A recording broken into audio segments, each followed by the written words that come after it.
Le futur. Après le bug de l'an 2000, la civilisation a été éradiquée. Toutes les connaissances ont été perdues. Objection! On a déjà longuement parlé de Star Trek dans la Minute du Geek, mais il existe une autre série télé qui a eu un impact au moins aussi grand, si ce n'est supérieur, sur la science-fiction. Il s'agit de la série britannique Doctor Who. Doctor Who a été créé par Sydney Newman, Donald Wilson et Cecil Weber au sein de la BBC. La diffusion de Doctor Who a commencé en 1963 et s'est poursuivie jusqu'en 1989, totalisant 26 saisons. Le Docteur a ensuite pris quelques vacances, ne réapparaissant brièvement qu'en 1996, le temps d'un téléfilm. Puis la série fut relancée en 2005, cette nouvelle incarnation ayant permis à un tout nouveau public de découvrir la série, qui jusque-là restait méconnue en France. Merci Internet et les DVD.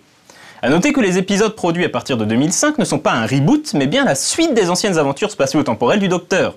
C'est l'une des particularités de la série, il s'agit de la plus longue série de science-fiction jamais produite. En comptant les dernières saisons, on en est à pas moins de 33 saisons et 770 épisodes.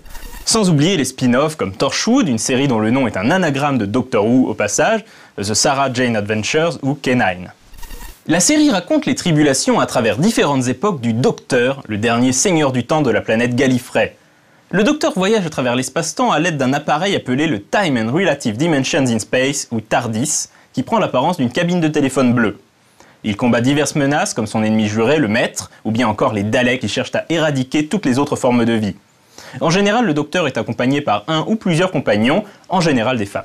La grande trouvaille de Doctor Who, c'est que l'apparence humaine du Docteur n'est qu'une enveloppe. Lorsque cette enveloppe est détruite, le Docteur peut se régénérer dans un nouveau corps.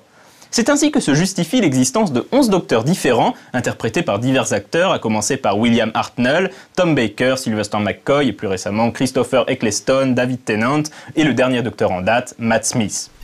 Toutefois, une limite existe. Il est dit qu'un seigneur du temps ne peut se régénérer que 12 fois, pour un total de 13 incarnations. Est-ce le signe que la saga Doctor Who s'approche de sa conclusion ? Sautons dans le TARDIS et allons vérifier ça dans le futur.